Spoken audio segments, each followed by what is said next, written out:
And I think that the Israeli economy can deal with it. But what is happening is that in Israel, for the first time this year, we have negative immigration. Good people are leaving the country. But I want to go for a minute to the message of Netanyahu that he wants to put order in the Middle East, new order, new Middle East. What we see is that when the Palestinian Authority and the Peace Council is willing to put order in Gaza, Netanyahu is doing everything to undermine it. And if he was willing to move, maybe it would isolate Iran further and maybe bring the regime down. Okay, Akiva, just to bring our viewers up to speed with what's been happening, if they're just joining us now, it's just past 9 GMT. And our continuing coverage of this breaking news story, the US and Israel are attacking Iran just days after representatives from Tehran and Washington held indirect negotiations in Geneva. Explosions have been heard in northern Israel as the military there intercepts incoming Iranian missiles. And in just the last few minutes, Qatar's defense ministry saying that an Iranian missile has been intercepted by the Patriot defense system. And there are also reports of explosions in Bahrain. Now, the attacks in Iran, the Iranian capital, are part of what the United States are calling Operation Epic Fury, and they're taking place across cities in Iran. Iran has closed its airspace and cut mobile phone services. Now, video shows a low-flying fighter jet in the skies over the Iranian capital a short while ago, and Iranians have been hearing the sounds of jets and explosions throughout Saturday morning. Aside from Tehran, there have also been attacks in the holy city of Qom, Karaj near the capital, Isfahan in central Iran, Tabriz in the northwest, and Kermanshah and Ilam both in the west towards the border with Iraq. Now, Iran's paramilitary Revolutionary Guard says the country has launched its first wave of retaliatory drone and missile strikes following the attacks on Iran. Again, explosions have been taking place, we understand, in Bahrain and here in Qatar. The defense ministry confirming that an Iranian missile has been intercepted by the Patriot defense system. Ali Hashim, what more are you hearing about these Iranian retaliatory attacks? Well, it's clear that the Iranian retaliation started. It started with the first barrage, at least 2 barrages towards Israel. Now we're hearing of the interception over Qatar and in Bahrain. And this actually reflects what the Iranians have been saying over the past weeks regarding the retaliation to any war on them or any attack on them. But this is just turning this whole conflict into a regional conflict. Yeah, because the Iranians have said that all U.S. assets in this region are a legitimate target, even if the countries are allies, yes. Because the Qataris have good relations with Tehran. They are mediators, actually. They are mediating, and as we know, there were a previous attack after the June war in 2025. So we are seeing more regional intertwining when it comes to this conflict, and this is taking this conflict towards somewhere very complicated. Mohanad Saloon, what are your thoughts? What are the risks today of an all-out regional conflict, given what we're seeing, these developments in Iran targeting these U.S. targets in countries that are allies in the region? The stakes are very high. Yeah. I mean, Iran is now, it's confirmed to the Iranian leadership that this is an existential war. This is not a war that would end with a compromise. President Trump himself appealed to the Iranian army. And maybe I note here that the Iranian army was not targeted last June. And this time around, they will be targeting only the IRGC as we speak. So the US and Israel, both of them confirmed that this is an attack for regime change. So the Iranians would respond fiercely if they could, because the US and its allies, they probably have predicted this, and probably they have, they have taken measures to prevent that or to minimize the damage, because President Trump said that we might lose some of our soldiers, and that's a cost that we are prepared for. This is the alarm, by the way, that we all get on our phones here in Doha when there is an urgency. And so the National Emergency Alert System has gone off here in Qatar.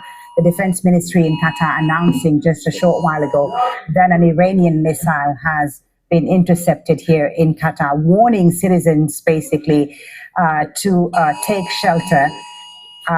Let's bring in Alan Fisher in Washington, D.C. Apologies, there's a bit of chaos in the newsroom, as you can imagine, because this is also happening here in Qatar. Emergency systems going off here. Alan Fisher in Washington, D.C., Zain Bazravi in Doha, Beirut. We have Zaina Khodar. Can we go to Zain Bazravi first? Zain, you're in Doha. Tell us about the situation here. Well, it certainly is tense. The hours since this morning have changed the situation dramatically. We just heard those alerts going off. We were standing here, people on their smartphones here on the Corniche, tourists still out and about.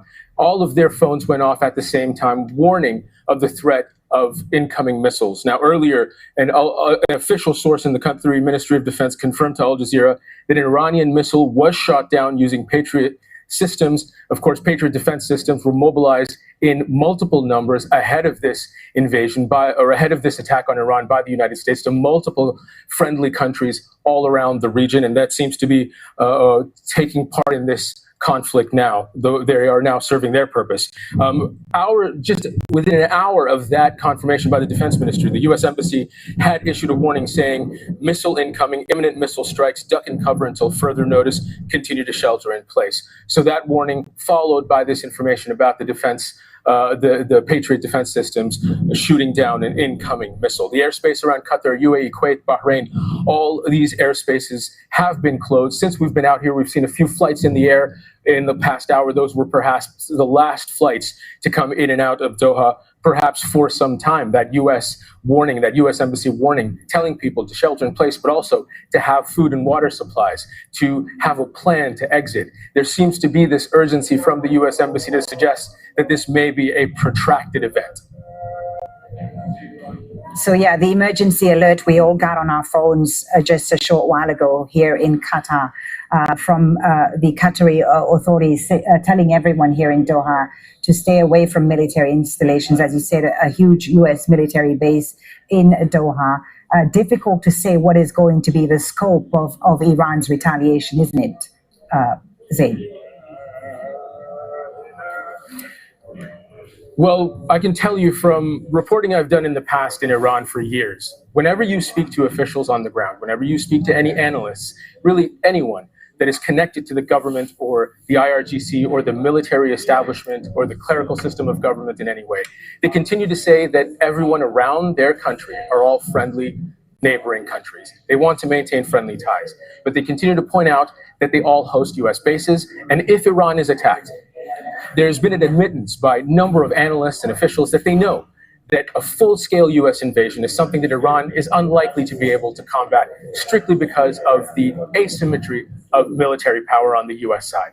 But they say that if the United States is going to decide to change the Iranian landscape, if Iran is going to have its map changed, it will change the map of the region. So what we are worried about now is that Iran will retaliate in the way that it has been promising all along, that if it is attacked, it will attack every U.S. ally in the region. Indeed. And that is something that they've gone on record to say for years.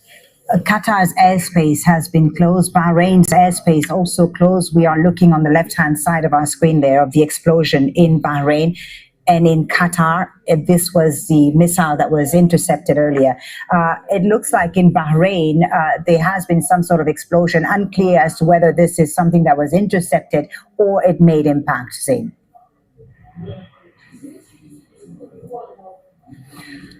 I mean, it is going to take time to figure out exactly the details of what is being attacked, what is being hit. There is some concern about the precision of Iranian missiles. There has been concern about these things in the past, but Bahrain is home to the U.S. Fifth Fleet. Qatar is home to the U.S. Central Command headquarters in the region. So as far as Iran is concerned, with the U.S. and Israel firing the first shot in this latest go-around, everything is now probably fair game. also of huge explosions in Abu Dhabi, the capital of the United Arab Emirates, as well as in Kuwait. As soon as we have those pictures, we will bring them to you. Let's go to Mohammed Val in Tehran now. Mohammed, the Iranian retaliation clearly has begun. What are the Iranians saying there? Well, fully, we have just heard from the Supreme National Security Council saying that they have a major announcement to make shortly. But the Iranian people are still waiting for that statement, because apparently there will be some details there about the operations that have been launched this morning. The IRGC, the Iranian Revolutionary Guard, has confirmed that it has launched a wave of attacks against Israel today. That's a mixture of drone attacks and also missiles. So that has been confirmed. Also announcements from other government institutions, including the Ministry of Interior, asking people to stay calm, to avoid going out, and to get their information only from official sources. So we have an atmosphere of war in Tehran and across the country. Let me tell you about the cities also that we have reports that have been attacked according to the information we have. We have Kunarak city, we have Bushehr province, and we have Kermanshah in the west. We have Qum, south of Tehran. We have Isfahan, that's at the center of the country, and we have Bandar Abbas. Of course, Dizvul also has been attacked. So it's a wide range of attacks that have been confirmed by Iranian semi-official sources. So it's a war in full mode now, and also there are information about the air defense systems in the middle of Tehran being in full action mode. So Iran is not holding any punches this time around. They have been promising this. They have been saying that this time it's going to be different, that their reaction is not going to be anything like what we have seen before. And also you have, of course, signs of that in Bahrain, in Abu Dhabi, Indeed. in Doha, where Indeed. they have started to target even countries that have military bases in them. Indeed, Iranian officials, as you say, Mohammed, saying that all U.S. bases and interests are within Iran's reach. And Bahrain confirming now that there were attacks inside its territory. The U.S. base in Bahrain, the Navy's Fifth Fleet, has been targeted by a missile attack. Here in Qatar, the defense ministry saying that a missile was intercepted. There have also been explosions heard in the UAE, in Abu Dhabi, the capital of the UAE, as well as Kuwait. So clearly a wide-ranging retaliatory response from the Iranians.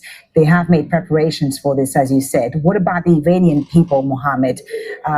You described earlier scenes of chaos and perhaps panic in Tehran. What sort of preparations will people have made in anticipation for this conflict?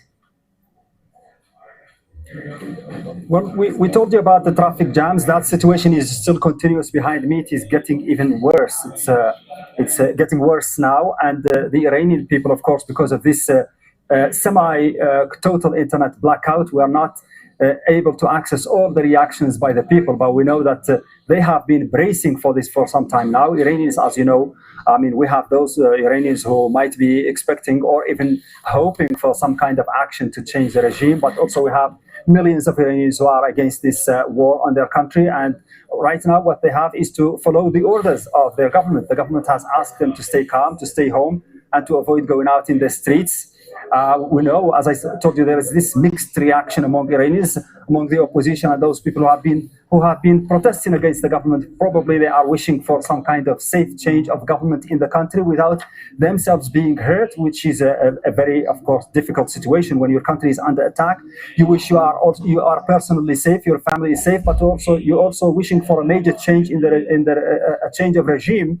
So that's a contradictory feeling there in the country. People are not feeling safe. Anybody might be targeted here, anybody might be a victim of this war, but also we have, as I said, those people who are still wishing that regime can change during this war. Okay, Mo, for now, we'll leave it there. We'll come back to you, of course, for all the latest there from Tehran. Let's check in with Noor O'Day now. Noor, what's been happening in Israel? Well, quite a few updates for you, Folly. Let's start with Israel. Sirens have been going off in the north, in the center, and in the southern parts of Israel, as well as over illegal settlements across the occupied West Bank. The latest sirens are in Akka and in the Galilee area. We've also seen sirens in the Beersheba and Dimona areas. There have been several loud explosions heard, most likely of interceptions. Some were clearly heard here in Ramallah as well, targeting possibly the missiles that were headed towards in the direction of Jerusalem or Tel Aviv and the coastal area in Israel. The security sources have been quoted by Israeli media, Folly, saying that the first strikes by Israel and the U.S. Aimed at assassinating as many top leaders of the Iranian government and leadership structure as possible. Of course, we have no confirmation that such assassinations took place, but it is clear from the rhetoric and from the tone of the messaging of the Israeli Prime Minister that this is not a strike. This is an operation aimed at changing the government, toppling the government in Tehran. That the Israeli Prime Minister very careful to address the Iranian public, although in Hebrew, which they do not speak, saying that they are not the target. In the meantime, of course, the Israeli government has also taken steps here in the occupied West Bank, closing the more than 1,000 Israeli checkpoints and roadblocks in the occupied territory, making movement between cities very difficult, if not at all impossible. People rushing to the supermarkets and the gas stations, a lot of traffic jams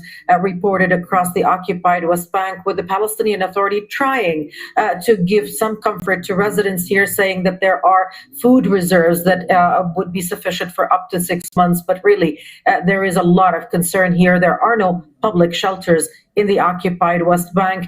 No construction codes would allow it. The construction codes imposed, of course, by the Israeli occupation. So people here are unnerved. They understand that this is a different kind of confrontation, and they're monitoring very closely, Israelis and Palestinians alike, the developments that are happening across the region. This is not just an Israel-Iran confrontation anymore. Very loud explosion that I can hear in the background. I'm not sure the camera can catch it, but more interceptions heard. One more, again, over the skies.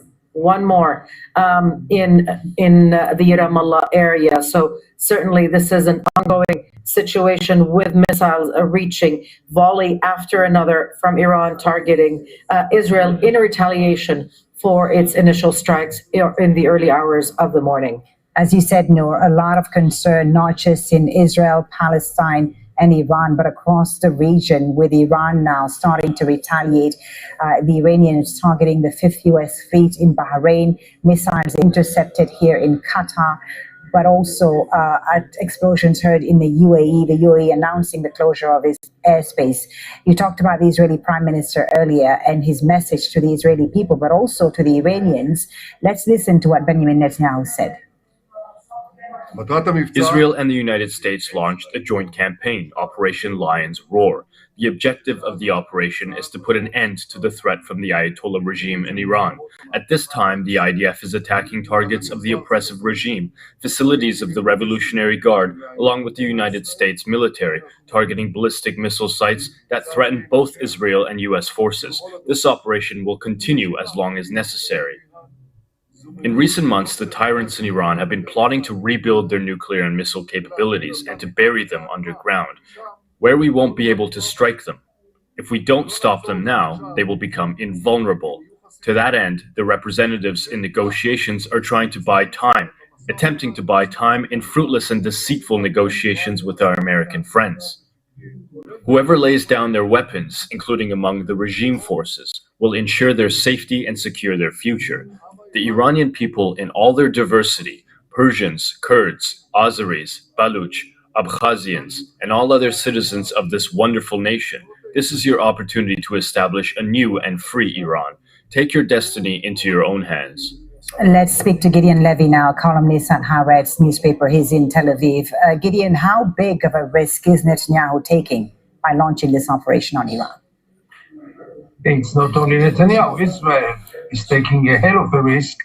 And as usual, in the beginning, everyone supports any military operation by Okay, Israel. sorry to interrupt you, Gideon. We've just had another alert here in Qatar from the authorities telling citizens to take shelter and to stay away from military installations because of possibly an incoming Iranian missile. Qatar is home, of course, to the largest U.S. military base in the region, and the National Emergency Alert System going off again, asking citizens to take shelter and stay away from military installations. Continue, Gideon. Apologies. We will have a lot of interruptions, I assume, in the next few hours here as we continue to follow the Iranian retaliation to the attack on its territory. Go ahead, Gideon. First of all, solidarity with you all in Qatar. We are facing obviously the same here. I have now to go to the shelter here. So we continue later. I have to rush to the shelter. Sorry. Okay. Please, we'll come back to you. Take shelter. I'll see you soon. Sure. Take shelter. Sure. We will come back to you when it's safe. Thank you. Rory Challenge now in Amman, Jordan. What's happening in your neck of the woods? Well, we've heard in the last few minutes at least 3 fairly sizable booms in the skies over Amman. And we have heard over the past 2 hours or so the sound of jet planes up in the skies and what to my ears at least sound like air defense being operated. Now, this is in line with what we're being told by the Jordanian military, which is that there are Royal Jordanian Air Force jets that have been mobilized. Now, they have said that these are routine patrols, reconnaissance patrols, but given that we know that Iranian missiles are being launched against Israel, drones as well, and Iranian missiles have been hitting other parts of the region, you can only assume that these jets are up there basically trying to patrol the Jordanian skies and make sure that they are safe. Jordan is in a bit of a predicament here, as are many other regional countries, because as we have been talking about over the last hour or two of coverage, they are broadly sympathetic to many parts of Iran's plight, but they are also allies with the United States, and they are hosting in many parts of this region large US facilities, and the Jordanians have one as well, Muwafaq Salti Air Base, which is about 100 kilometers east of Amman, the capital. In recent days, there have been 60 to 70 US planes there. That's triple the kind of normal amount of US planes. And the Iranians have been saying specifically that in the case of any US and Israeli attack against Iran, that it would become a regional conflict, that the wider region of the Middle East and the Gulf would be drawn into this. And that's what we are seeing playing out at the moment with these attacks on Bahrain and with Jordanian Air Force scrambling to patrol and protect the skies of Jordan at the moment.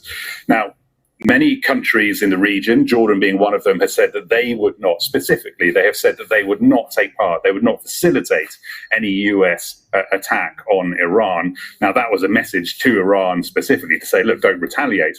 But the Iranians have said several times that any US facility in the region is basically, as Zain put it a short while ago, fair game. And we're hearing now from the Iranian Foreign Ministry in the last few minutes releasing a statement saying this renewed military aggression comes while Iran and the US were in the midst of a diplomatic process. The Iranian Foreign Ministry saying that Israel and the US attacked a range of military and defense targets as well as civilian infrastructure across various cities in Iran. And they're saying that the main target of the first US-Israeli attack were these targets, including government buildings in Tehran. We've heard from our sources on the ground that the supreme leader is safe, hasn't been injured, and that the president of Iran as well is safe. In the last hour, Iran's response has begun across the region. There have been explosions reported in Bahrain, the 5th U.S. fleet in Bahrain, the Navy fleet targeted in that country. Interceptions here in Qatar of a missile launched by Iran. Qatar, home to the largest U.S. military base in the region, Al Udeid. There have also been explosions reported in Abu Dhabi, in the United Arab Emirates, as well as Kuwait. With us analyzing these fast-moving developments, Mohanad Saloon from the Qatar Doha Institute of Graduate Studies, and Al Jazeera's Ali Hashem, of course, who's covered the region extensively for us. On the Iranian Foreign Ministry statements, they've come out very quickly to say which areas in Iran have been targeted. How significant is this? Well, this is a kind of a reflection of things are intact. Command and control is not only on the military side, but also on the diplomatic side. It seems that there is a plan already, and this plan is mainly built on kind of briefing not only the internal community, the internal front, but also the outside on how things are going on. What we're hearing also from Iran is that they were targeting in the beginning of this war of several military commanders. We don't know whether they are they've been killed or not, but there are senior military commanders in Iran who were targeted in this strike. Okay. Mohanad Saloon, quite significant that the escalation is happening this fast and in multiple locations: Bahrain, the UAE, Kuwait, and Qatar. And now Iraq as well. There are reports that some places in Jurf al-Sakhar, south of Baghdad, have been targeted either by Israeli or U.S. planes. So Iran is delivering on its promise. They said that this is going to be a regional war, so they're trying to draw in other countries in the region into this war. So they targeted Abu Dhabi, probably they targeted Bahrain and Qatar, and they might also target other countries like Saudi Arabia, and they already did in Iraq. So they want to raise the cost for these countries with the hope probably that these countries will pressure the U.S. or would pressure the U.S. administration to stop this war. Qatar has reportedly intercepted now 2 Iranian missiles over this country. The fact that the Iranians are targeting countries where the U.S. bases, of course, but also countries that have good relations with Iran. What does that tell you about the regime's, objective and its intent? Well, the foreign minister, in multiple times, the Iranian foreign minister said that we're not targeting these countries. They are friendly countries. We have nothing against them. We're targeting the U.S. bases and foreign bases in these countries. But I think that line is being blurred at the moment because they're targeting, places inside the cities, and they're targeting people.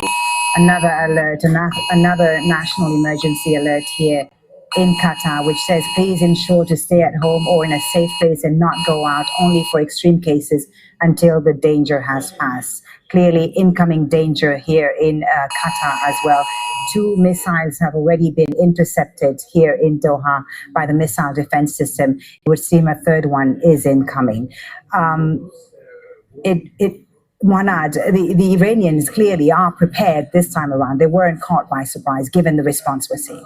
Indeed, yeah. So they are trying to widen this into the region. But equally, we have to remember that the U.S. and its allies have already predicted this, and probably they have plans to stop this. They're prepared also to pay the cost for this. I think what President Trump said, that some of our men and women might die in this war, but that's a price we are prepared to pay. So what we're looking at here is the unfolding of this conflict, where the Iranians, this is the last showdown, if you like, between these 2 big powers. The last showdown, you say, probably. But how is it going to end? What brings it to an end? Well, it seems that the U.S. and Israel and their allies as well, they are very much keen on regime change. And what I think what they're hoping is that a shock and awe, just like what happened in 2003, would shake the regime and would probably help the Iranians, topple the regime. So that is what they said out loud. Okay, just to update our viewers on what's been happening in this region after the initial U.S. and Israeli attack on Iran, the Iranians have now started responding. There have been attacks, strikes on Bahrain, the UAE, and Qatar, all countries which have closed their airspace, I should say. Iran has struck Bahrain's capital, Manama, while Qatar has announced that it's shot down at least 2 missiles that were headed towards the U.S. military base at Al Udeid here in Qatar. President Donald Trump issued a statement earlier, as we've been saying that the U.S. started major combat operations in Iran and warned that there will likely be American casualties. And what we've seen in the last hour is American bases in this region being targeted. President Trump also calling on Iran's Islamic Revolutionary Guard to lay down its arms or face certain death. Let's listen to what the U.S. president said earlier. The United States military began major combat operations in Iran. Our objective is to defend the American people by eliminating imminent threats from the Iranian regime, a vicious group of very hard, terrible people. Its menacing activities directly endanger the United States, our troops, our bases overseas, and our allies throughout the world. For 47 years, the Iranian regime has chanted death to America and waged an unending campaign of bloodshed and mass murder, targeting the United States, our troops, and the innocent people in many, many countries. Among the regime's very first acts was to back a violent takeover of the U.S. Embassy in Tehran, holding dozens of American hostages for 444 days. In 1983, Iran's proxies carried out the Marine barracks bombing in Beirut that killed 241 American military personnel. In 2000, they knew and were probably involved with the attack on the USS Cole. Many died.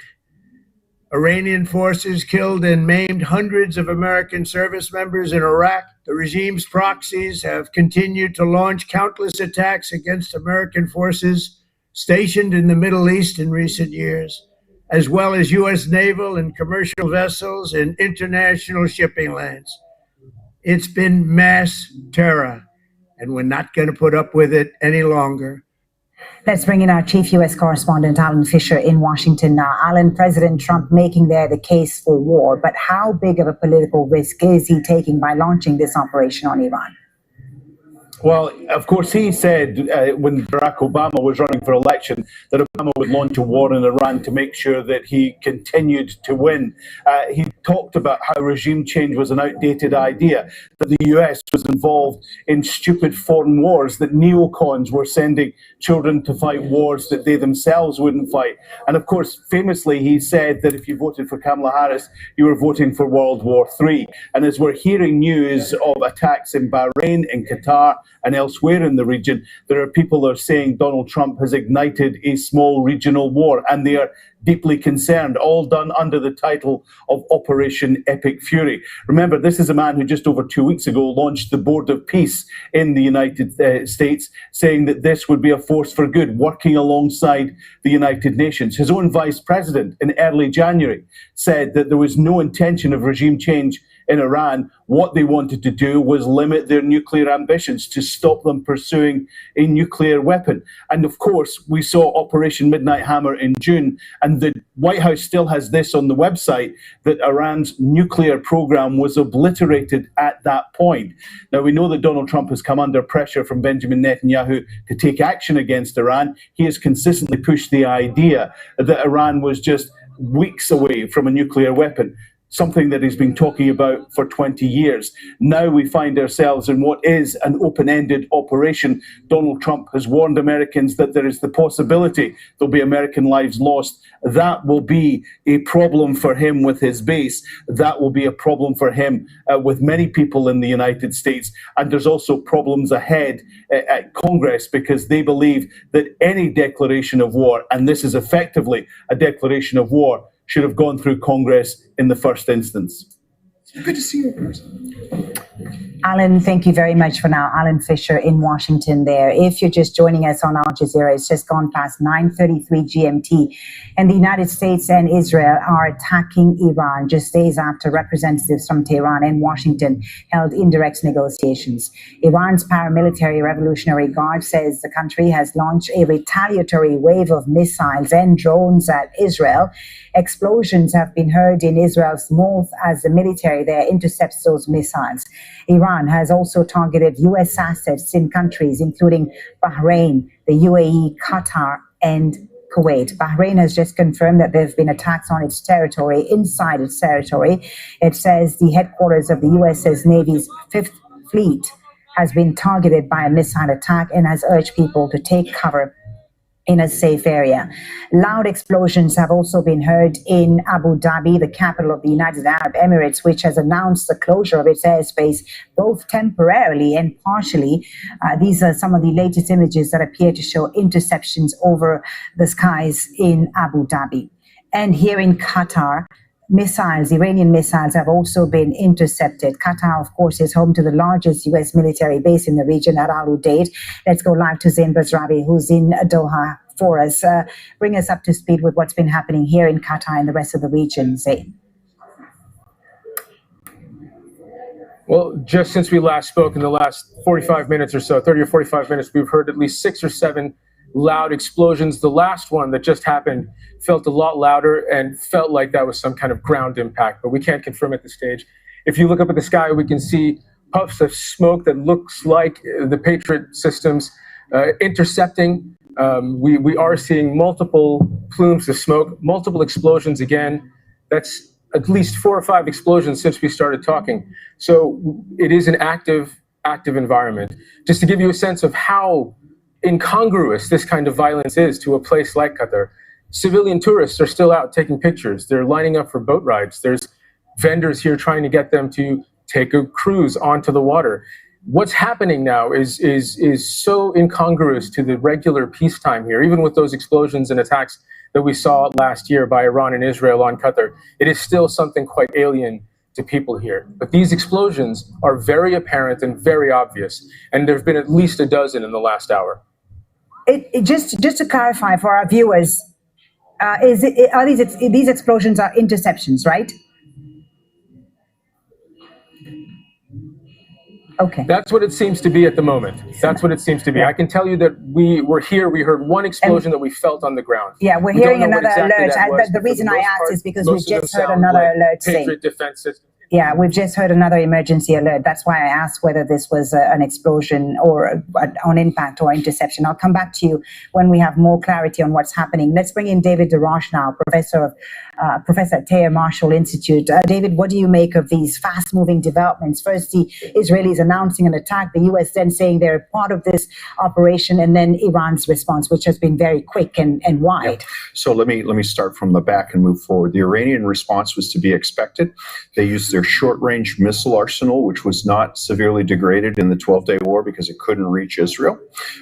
We expected this to happen. What we've seen is probably indigenous, local, and American air defense forces have mostly intercepted missiles successfully. They'll still be damaged because it's metal stuff. It's not vaporized. It will fall down. Mm-hmm. But it does look, based on my preliminary analysis of what I see on Twitter, right, that at least one missile landed within the perimeter of the American base in Bahrain. How significant is that? That's the Fifth Fleet, the Navy's Fifth Fleet, right, in Bahrain. Right. It's not as significant as people think it is. It's actually command and control headquarters. So it probably would have been evacuated. And it looks as though the missile landed in warehouses, which presumably wouldn't be there. And one would imagine that the headquarters had been mostly evacuated because this is a long-standing target. But, there is possibility for loss of life. And, that's something that I think we'll be looking for a lot of evidence of. We've also heard reports of explosions in Iraq, in the south, in a southern city in Iraq, which is home. Sorry, say it again. It's Jurf al-Sakhaw. Okay, how significant is that? Is that one? Well, remains to be seen. I mean, the issue is you've got American forces evacuating Syria. A lot of that will be going through Iraq. So it could be against So American. the forces that recently left Syria would have relocated to bases in Not Iraq? relocated, but exfiltrated through, okay. or some of their equipment. Okay.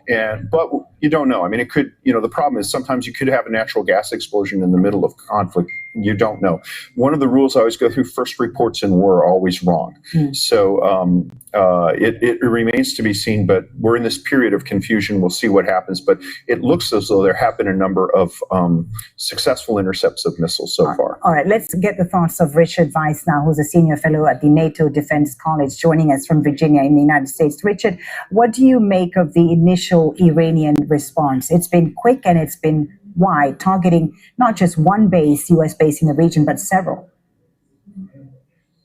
Yes, I think as David said, this was to be expected. The Iranians had a long lead time. They certainly must have anticipated that the possibility of a U.S. or Israeli attack was high, and targeting nearby U.S. facilities is not too challenging. They've had plenty of time to map the location, to aim their systems and so on. It'll be much harder for them to try and attack an aircraft carrier or other moving object. But for now, I think this is what we thought would occur. It fits in with their military capabilities and political military strategy of trying to escalate the conflict by getting other countries involved so that they could help stop that.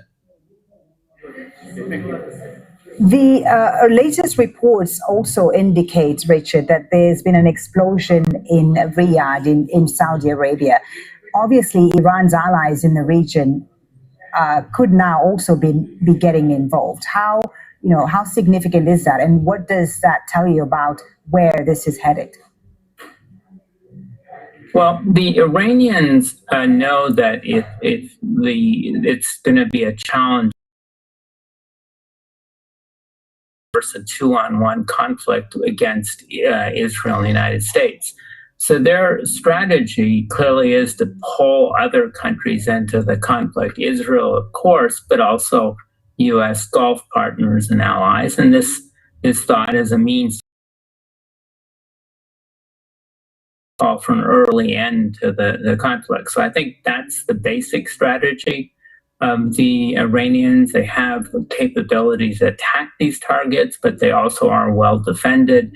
And so I think this will probably continue for the duration. But the operation, how long do you anticipate it to last? What do you see as a strategy, and what is going to determine victory for them? Yeah, that's a challenge.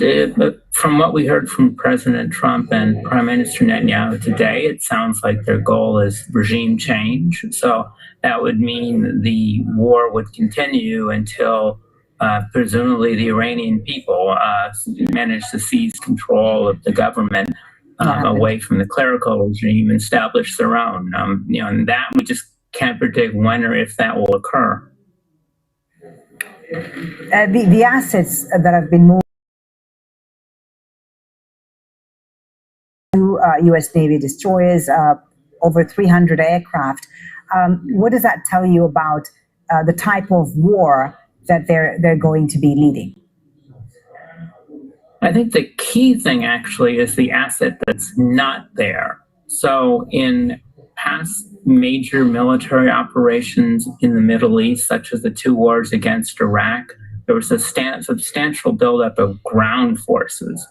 And this is often thought to be, critical for any long-term operation. It can't just be air campaign. It has to include a ground component.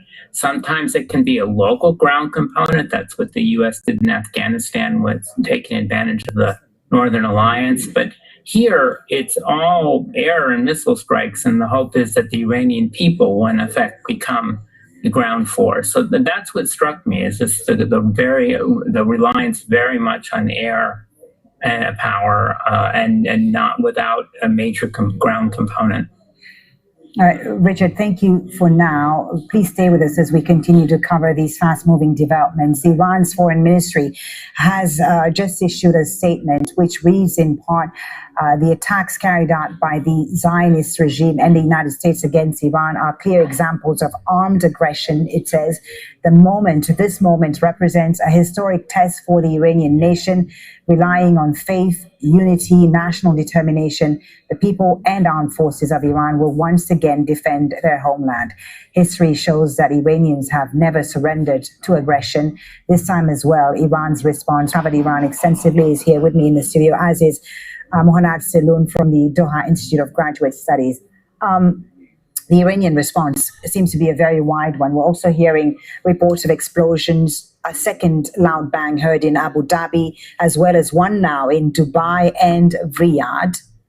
The whole region. Significant. Yeah. Ali. Actually, we are seeing now continuous American bases. But this is taking this whole. But Dubai conflict. doesn't host American bases, from what I know. I don't know. I mean, we just heard now, Dubai. Yeah. So it seems this is getting really complicated. It's getting out of control in a way, and it's putting pressure not only on the United States directly, but on allies of the United States in the region. Right, but can Iran sustain this, though? This is the issue. Yeah, can Iran sustain this? How clearly it's an initial, looks like anyway, an initial show of force by the Iranians saying, this is what we can do, but how long can this sustain? This also risks that these countries might be retaliate towards Iran.